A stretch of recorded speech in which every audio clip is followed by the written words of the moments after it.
Good morning, everybody. Lee Brower here, and welcome to this week's edition of Meaningful Monday. I am grateful to be here, and I am glad to be here. How many of you have noticed this artwork behind me back here? It says GrAttitude. Well, many of you have noticed it, and you've noticed that it's misspelled, supposedly. And you've sent me notices about it. And so I thought, well, maybe I'll take a second and talk about it. That's actually a work of art. It's an original piece of art by Peter Tunney, the acclaimed artist from New York City.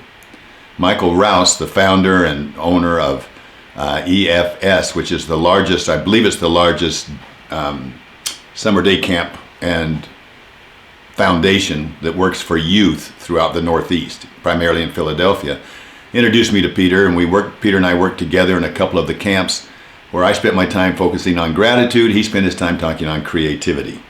And he sparked so much creativity in the youth and elevated them up to a higher levels of gratitude. It was a good combination. Well, shortly thereafter, I received this painting from him, signed on the back. It's beautiful. And also, some of you that have traveled around New York City have seen this up on big billboards, spreading gratitude.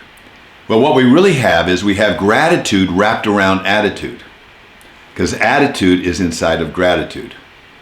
And having that gratitude attitude. Well, in today's world, how important is having an attitude of gratitude?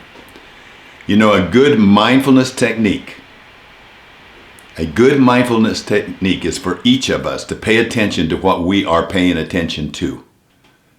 Think about it. What are you paying attention to? What does the media want you to pay attention to?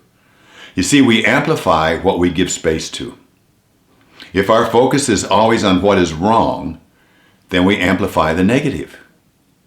If our focus is on those things that we're grateful for, those things that are right about our community, those things that are right about our relationship, those things that are right about what's going on, then we amplify that into our lives as well. So what are those things that we can do to amplify gratitude into our life?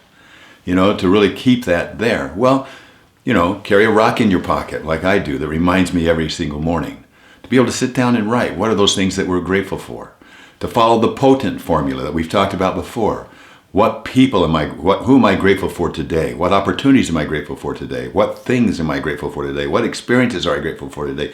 What about nature am I grateful for today? What thoughts am I grateful for today?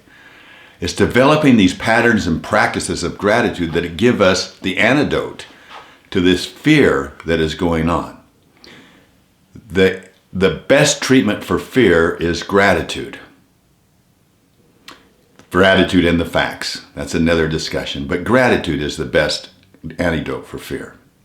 You know, Lori is really good at that. She subscribes to certain things, and she subscribes to something called kindspring.org. I recommend it. She shares it with me all the time. Has just amazing stories about where people are being kind, and they're all around us. We're just blind to it. Another one is Happiness Heroes, that you can find on Facebook, or Love What Matters, that's also found on Facebook. But we have all this greatness all around us.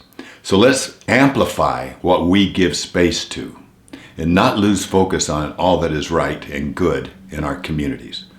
Let's pay attention to the good.